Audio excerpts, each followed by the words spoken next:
Live और मैं हूं आपके साथ अन्नू। इस वक्त मैं मौजूद हूं मानसरोवर ग्लोबल यूनिवर्सिटी में। बता दें कि स्वदेश ने क्विज प्रतियोगिता आयोजित की थी, जिसमें भोपाल के अलावा अन्य जगहों से विभिन्न स्कूलों के बच्चों ने हिस्सा लिया था। इस शिक्षक सम्मान समारोह में माननीय शिक्षा मंत्री श्री इंद्र सिंह परमार के द्वारा बच्चों को सम्मानित किया जाएगा। साथ ही इस मौके पर जिन बच्चों को सम्मानित किया जाएगा उनके शिक्षक भी उनके साथ यहाँ मौजूद होंगे।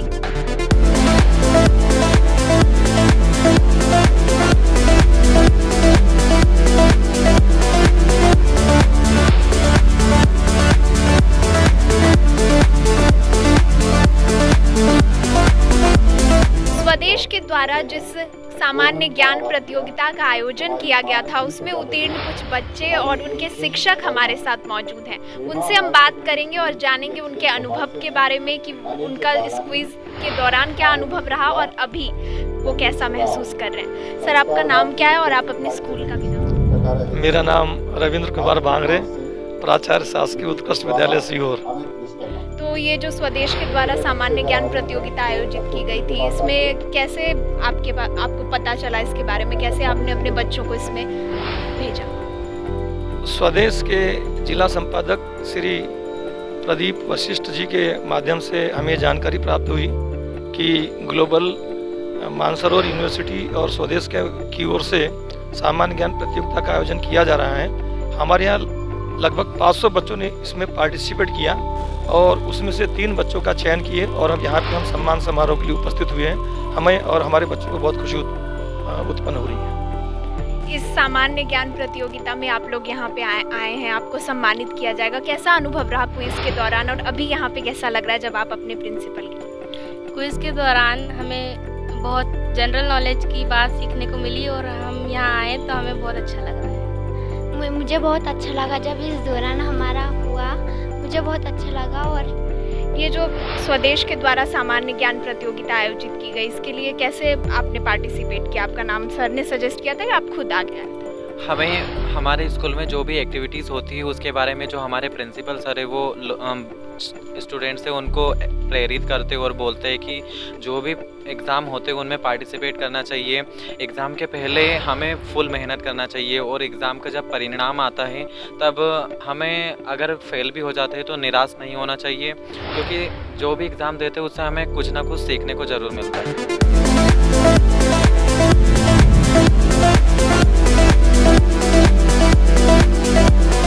नेशनल अचीवमेंट सर्वे का विषय आया, हमने कहा मध्य प्रदेश भी उसमें हिस्सा लेगा। हमने कहा थोड़ा प्रयास करो। छुट्टियां थी, रविवार के दिन भी कुछ स्कूलों में विद्यार्थियों को बुलाने का आदेश जारी कर दिया था। बहुत कमेंट्स ऐसे आए थे कि जो मैं आपको बता भी नहीं सकता हूं, सब भद्दी गालियों के रूप में। हमने विनम्रता से सब स्वीकार किया, लेकिन जब हम 17वें पायदान से 5वें पर आए तब हमें लगा कि हमने उस दिन जो कमेंट्स सहन किए उसका परिणाम है कि मध्य प्रदेश आगे बढ़ सकता है। संकल्प के साथ है, एक निराशाजनक वातावरण से हम सकारात्मकता के साथ आगे बढ़ने की ओर आगे बढ़ सकते हैं और इसलिए कई सारे प्रयोग हमको करने की जरूरत है शिक्षा क्षेत्र में।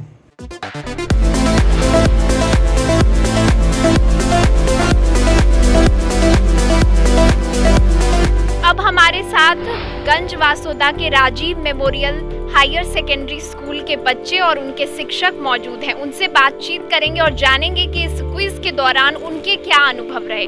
सर, आपका बहुत बहुत स्वागत है स्वदेश लाइव पर। सर, मैं आपसे ये पूछना चाहूँगी कि इस तरीके की जो क्विज प्रतियोगिता होती है, कैसे बच्चों में आपने वो उमंग उत्साह भरा, कैसे उन्हें प्रोत्साहित किया इसमें भाग लेने? देखो, हमारे स्कूल में क्या है कि जितने भी मतलब जो कॉम्पिटिशन वगैरह होती है ना, चाहे वो जीके से रिलेटेड हो, है ना, या फिर अदर एक्टिविटी, ड्राइंग वगैरह, पेंटिंग, मतलब सभी में क्या है कि हम लोग क्या है कि बच्चों को मोटिवेट करते हैं कि मतलब वो बढ़ चढ़ के भाग लें इसमें। हमारे साथ एक यहाँ पर 3 बच्चे मौजूद हैं, उनसे भी बात करेंगे और उनके अनुभव के बारे में भी हम जानेंगे। आपका नाम बताएं और अपनी क्लास। योग अग्रवाल क्लास 11। तो ये जो क्विज प्रतियोगिता हुई थी उसमें कैसे आप पार्टिसिपेट आपने किया, सर ने आपको मोटिवेट किया, फिर आप इसमें उत्तीर्ण भी हुए हैं, तो क्या कैसा अनुभव रहा? मैम पहली बात तो मैं सर को थैंक यू बोलना चाहूँगा कि उन्होंने मेरे को पार्टिसिपेट में प्रोत्साहित किया और मैं बहुत अच्छा महसूस कर रहा हूँ थर्ड आके। आपका नाम क्या है? My name is Muskan Kushwaha, class 11th। आपका नाम? My name is Sheetal Mishra, class 11। तो आप दोनों ने भी क्विज में हिस्सा लिया था, तो क्विज में जब हिस्सा ले रही थी तो क्या आपने सोचा था कि मैं इसमें मतलब जीत जाऊंगी, यहाँ पे आऊंगी और इस तरीके के बड़े आयोजन में हमें सम्मानित किया जाएगा? कैसा महसूस हो रहा है? मुझे बहुत अच्छा लग रहा है यहाँ आके। पहले तो मैंने इसके बारे में कुछ नहीं सोचा था कि मतलब यहाँ आएंगे हम लोग, लेकिन फिर जब सर ने बताया कि मेरा नाम मतलब इसमें आ गया है तो मुझे बहुत अच्छा लगा और बहुत खुशी हुई। इसके लिए मैं सर से थैंक यू बोलना चाहूँगी। आज आपको सम्मानित किया जाने वाला है, शिक्षक भी आपके साथ हैं, तो कैसा महसूस हो रहा है अंदर, और आगे भविष्य में क्या कुछ करने का इरादा है?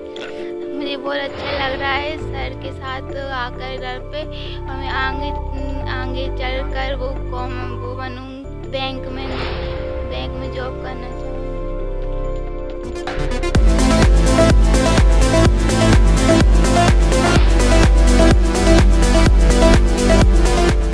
कि साथियों पुरस्कार मिला, बहुत बधाई है, पर प्रार्थना इतनी ही करना चाहती हूँ कि हम जो कुछ भी ज्ञान प्राप्त करें, जब तक प्राप्त ज्ञान को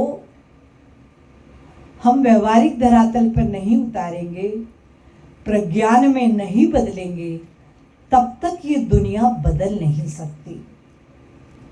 क्योंकि पढ़ लिया ग्लोबल वार्मिंग है, पर्यावरण में बहुत तकलीफ़ें हैं, और निबंध लिख लिया, लेख लिख लिया, उससे तो समस्या हल नहीं होगी। व्यवहारिक धरातल पर उसके समाधान में जुटना होगा। इस देश का जो सांस्कृतिक स्वाभिमान था उसको नष्ट करने का अपने निहित स्वार्थों के लिए प्रयोग किया, और इस सीमा तक किया कि हमारे यहाँ के सरस्वती मंदिर सरस्वती से वंचित हो गए। आज कितने विद्यालय हैं जहाँ सरस्वती की पूजा होती है? यह योजना पूर्वक किया गया। मुझे इस बात का उल्लेख करते हुए बड़ा अफसोस होता है कि एक बार मध्य प्रदेश के एक शिक्षा मंत्री ने दिल्ली में आयोजित शिक्षा मंत्रियों के सम्मेलन में दीप प्रज्वलन का विरोध किया था।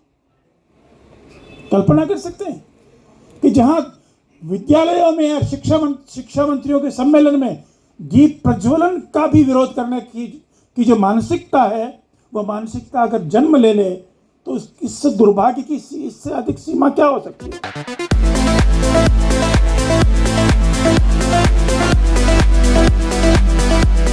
मैम, जो ये आयोजन किया गया है तो इसमें शिक्षकों का, विद्यार्थियों का सम्मान किया गया, उनके लिए प्रतियोगिता आयोजित की गई थी, तो आपको क्या लगता है ऐसे आयोजन जो होते हैं उससे विद्यार्थियों का, शिक्षकों का उत्साहवर्धन होता है?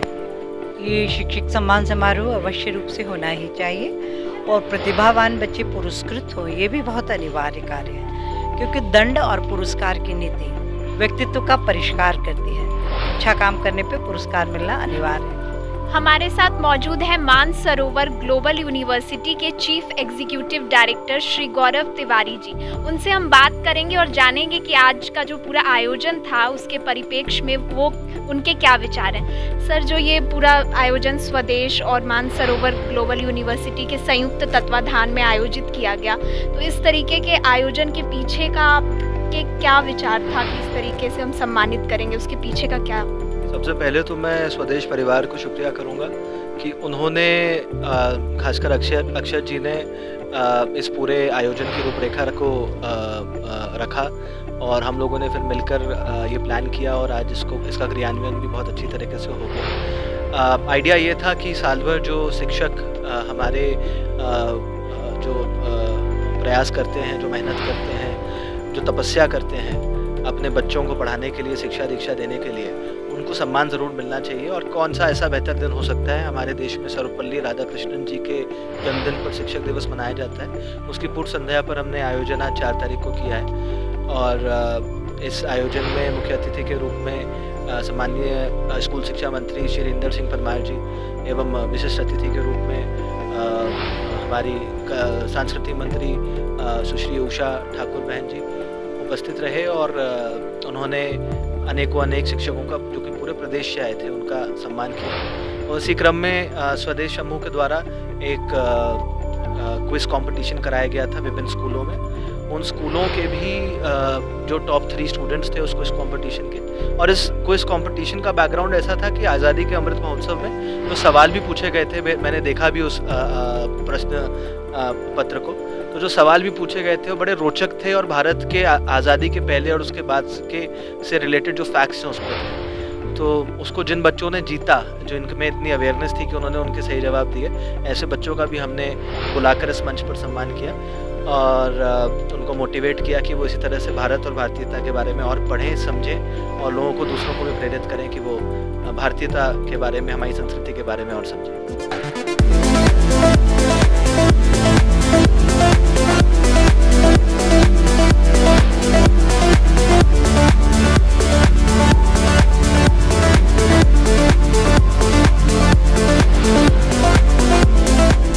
जिन्होंने इस कार्यक्रम को सफल बनाने में अपना योगदान दिया, उनके प्रति भी मैं अपने हृदय से आभार व्यक्त करता हूँ। बहुत बहुत धन्यवाद।